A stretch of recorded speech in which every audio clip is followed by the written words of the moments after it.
We are here with my friend Ufuk Ulutaş for the commemoration of 70 years of diplomatic relations between Turkey and Pakistan. So we were in Islamabad yesterday. We had some meetings and talks there. And I think there were lots of other joint events between Turkey and Pakistan this year to commemorate the 70th year of diplomatic relations. And I hope this trend will continue, and with the initiatives like this Pak-Turk Studies Centre, University of Management of Technology, with these type of initiatives, these historical relations will be enhanced, will be developed to a much larger and deeper scale, and will be much more people to people, but institutions to institutions, and also from other aspects it will be developed. Today I will be mainly talking about Turkish foreign policy, and I will also touch upon the Turkish-Pakistan relationship, but I will mainly touch upon the historical, with historical framework to Turkish foreign policy, and then my friend Ufuk Ulutaş will touch upon the issues that Excellency raised about the Syria, Iraq, and also other developments in the Middle East, and we may have a Q&A session at the end of the discussion. And as you all know, as it is stated, from the very early years of the Republic, there were very good ties between Turkey and Pakistan, and we witnessed, we heard, we read about, we learned about the contribution of the Muslims of subcontinent to the Turkish independence war. At the same time, right after the independence war, the establishment of the Republic. And during the early years of the Republic in 1920s and 30s, Turkey tried to pursue an independent foreign policy. This was also very much in line with the international trend at that time. The interwar years, there were different players, but most of the time they were trying to pursue an independent foreign policy.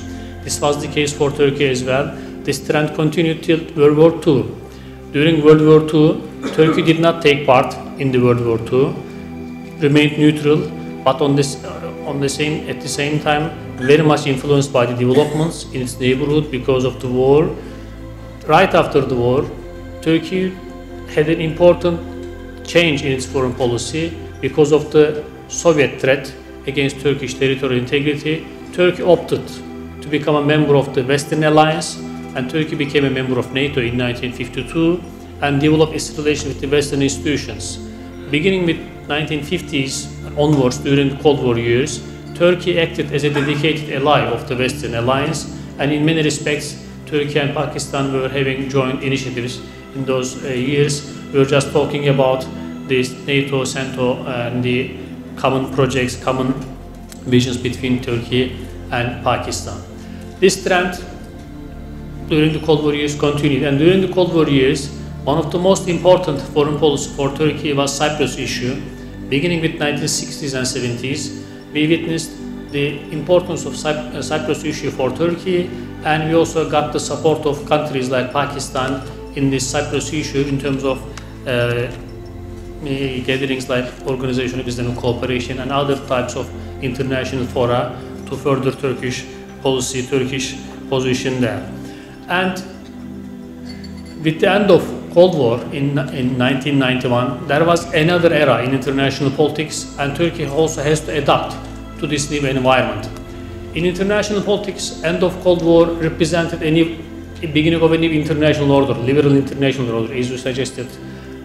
End of history, supremacy of the liberal international order. But this was not the case for Turkish neighborhood. Think about the instabilities in the Balkans, the disintegration of former Yugoslavia.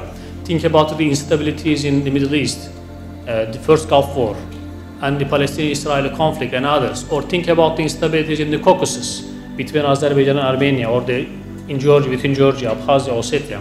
So, in different parts of the world, people were talking about liberal international order, peace, security, but this was not the case, unfortunately, for Turkish neighborhood, and we witnessed lots of instabilities in Turkish neighborhood, and 1990s were very much turbulent years for Turkey because of these instabilities in our neighborhood. In addition to this, the PKK threat, the separatist PKK threat against Turkey also created lots of problems domestically, but at the same time in terms of international politics, foreign policy. So 1990s, for this respect, were problematic years for Turkey. This came to an end at the end of this decade, 1999, with the capture of Öcalan, PKK leader Öcalan. There was a decline of security threat against Turkey. In addition to this, there was another factor which affected Turkish foreign policy. This was the Turkish EU candidature. In 1999, Turkey declared as a candidate to the European Union. During the Cold War years, NATO alliance, Western alliance was an important aspect of Turkish foreign policy. But with the emergence of a grouping within the European continent, first European Economic Community, then European Community, then European Union, there was a kind of, in the first part, an economic gathering, but it turned out to a political gathering as well. And Turkey wanted to take part of this international institution, European Union, and Turkey applied for the membership in 1987, and then Turkey declared as a candidate in 1999. So this was a turning point for Turkish foreign policy, because in addition to being a member of NATO, the EU candidature started to dramatically affect Turkish foreign policy behavior. In 2000s, we can talk about another era in Turkish foreign policy. This time, Turkey opted to develop good relations with the neighboring regions. So we call this era as the engagement with the neighboring regions. How was this engagement taking place? Turkey was trying to develop political consultation mechanisms, high-level political dialogue mechanism from at the level of presidents or prime ministers. So the same mechanism also established with Pakistan in 2009, and in 2013 we had this type of high-level political dialogue mechanism with Pakistan as well. But first we started to have this in our neighboring regions, in the Middle East, in the Balkans, in the Caucasus. So the aim was first to have political consultations, political dialogue with the neighboring regions. Second, in addition to these political consultations, Turkey also opted to develop good economic relations with the neighboring region with engagement. So Turkey increased its economic relations with the neighboring regions, supported the business people to have more economic ties with the neighboring regions, and if possible, Turkey also signed some free trade agreements just to enable its business people to have more business contacts, trade contacts. This was the case in the Middle East, this was the case in some countries in the Caucasus and also in African countries, and lately Turkey is also trying to reach to other areas. For example, Turkey lately signed also a free trade agreement with Singapore and also with Korea. So here the aim was to have this type of political and economic consultations and also more economic opportunities. In addition to this political and economic engagement with the neighboring regions, in 2000s, Turkey also tried to establish good social contacts, human-to-human contacts. So the aim was to have more direct contact between Turkish people and also neighboring regions. So abolishment of visas or enabling people to visit neighboring countries was high on the agenda of Turkish governments at that time, to provide them opportunities to have more contacts with the neighboring regions. So when we have the current times, when we come to the current era, this trend continues. Turkey tries to engage with its neighboring regions, but on the other hand, there are some challenges in Turkish vicinity, especially in the Middle East. We have some challenges, mainly in Syria, but at the same time in Iraq. But if we look to other parts of the Middle East, like the conflict in Yemen, in Libya, in other places, there are some instabilities, and these are all affecting Turkey politically, economically, and socially. Because of the conflicts there are some security challenges against Turkey, IS and others. There are also some economic challenges for Turkey because of instabilities there. We are negatively affected by these economic developments. And socially, there is a huge refugee crisis in the world, and mainly emanating from the conflicts in the Middle East. And Turkey is hosting more than 3 million refugees, mainly from Syria, but at the same time from Iraq, but in some other countries as well. So these are all affecting Turkish foreign policy to a certain extent from different directions. To sum up, I will talk about also some other factors affecting Turkish foreign policy. As I said, from the very beginning of the Cold War, NATO was an important pillar of Turkish foreign policy. This is still the case. Although there are some challenges against Turkish security, and not all the time Turkey is getting enough support or the desired support from its allies, but still NATO membership is an important pillar of Turkish foreign policy, and Turkey did its best during the Cold War years and also in the post-Cold War years to contribute to the aims of NATO in its neighborhood, but at the same time beyond its neighborhood in different out-of-area operations like the one in Afghanistan and other places. So NATO alliance, NATO membership remains one of the important pillars of Turkish foreign policy. In relation to this, relations with the United States and EU are also important pillars. But on the other hand, there are also some challenges here as well.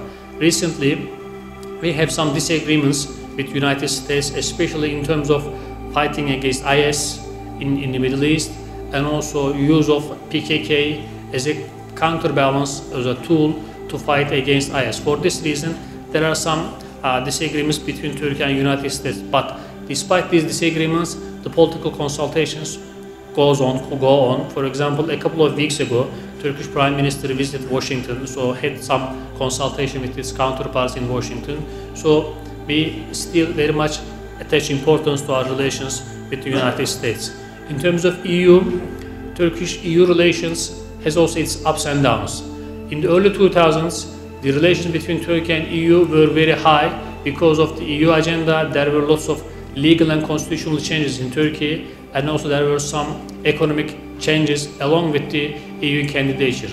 But beginning with 2006 and 2007, there is a decline in terms of EU relations because of the Cyprus issue, and later, to a certain extent, because of the economic problems in Europe, because of the global financial crisis. So the relations between Turkey and EU had a negative turn, and on the other hand, the support for Turkish among the Turkish population for the EU membership has its ups and downs. When Turkey declared as a candidate to the European Union, the level of economic development between Turkey and EU was very huge.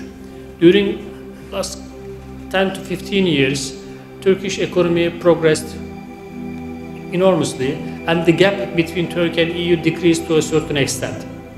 And this affected the perception within the Turkish public towards the possible benefits of European membership. On the other hand, because of the global financial crisis and the lack of the EU mechanisms to adequately address the economic problems, we witnessed some economic challenges within the European Union, and as a result of these economic challenges, we witnessed rise of xenophobic feelings in some European countries, Islamophobic feelings in some European countries. So these are all negatively affecting Turkish-EU relations, and as you may witness lately in elections in France, in Netherlands, in Germany, in some other European countries, far-right parties are increasingly getting more and more votes, and they are getting more and more seats in the parliament. So these are all negatively affecting Turkish-EU relations, but still the relations going on, the legal framework is there, but on the other hand, we also have a negative turn because of these factors in Turkish-EU relations. Lately, I will also touch upon Turkish relations with Russia, and also leave the floor to my friend Ufuk Ulutaş. With Russia, historically, Turks and Russians had very negative memories for many centuries, for many decades. But there were also some ups and downs in terms of Turkish-Russian relations. For example, in the early Republican years, in the Turkish fight against, let's say, to have this independence, there was also some support from the Soviets at that time. Early 1920s, there was a honeymoon between Turkey and Soviet Union at that time to have these type of joint efforts. But later on, there was a negative turn because of the Cold War years, because of the Soviet threats against Turkey, territorial integrity. This was the main reason that Turkey opted to become a member of NATO alliance. So this was the case during the Cold War years. But with the end of Cold War, 1990s, there was another era. With the emergence of independent states in Central Asia and also in Caucasus, there was also new interest in Turkey towards this region. And on the other hand, mainly starting with economic field, there were lots of Turkish business people started to operate in former Soviet Union and also in Russia at that time, in Central Asian republics, in Russia, in other places. So this trend started with economic relations, Turkish investments there, and continued to also spilled over to other areas. So beginning with 2000s, in line with the engagement policy, Turkey also developed good relations with Russia as well. So now we also have this high-level political consultation mechanism with Russia. So, beside the economic relations, there were also increasing economic, political, and also cultural relations. Turkey increased its economic relations with Russia. Turkey abolished visa with Russia to enable people from both sides to visit one another. So, Turkey also pursued a policy of engagement with Russia. Currently, we are also having some consultations with Russians, but on the other hand, we also have some disagreements in terms of some regional issues like Syria.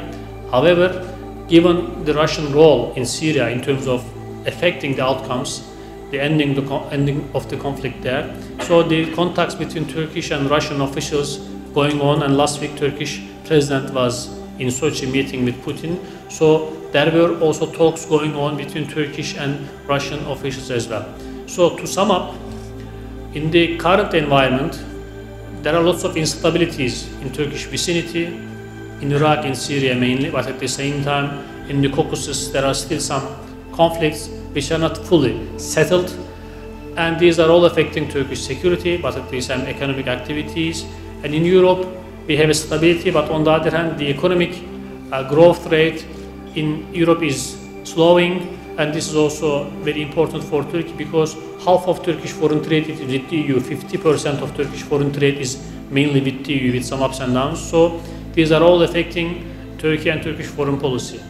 And Turkey is trying to adjust to these realities, and answer to these challenges, and also provide some other opportunities for Turkish business people and also Turkish citizens. In that regard, Turkey is also trying to open up to new areas which were neglected before in Turkish foreign policy, mainly Sub-Saharan Africa, Latin America, and East Asia. And Turkish diplomatic representations in these areas, in Sub-Saharan Africa, Latin America, and East Asia, are increasing. And this is also paving the way for more and more contacts with these regions.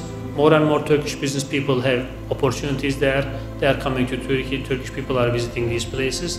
And these are opening new avenues, new horizons for Turkey and Turkish foreign policy in order to diversify its foreign policy options, in order to have multi-dimensional foreign policy, because the current environment pushes all the countries on the world to have multi-dimensional approach. Like, for example, with the rise of China, you also have to take into account Chinese economic and political activism in all around the world. So Turkey is also trying to adjust its policy accordingly and also answer these challenges.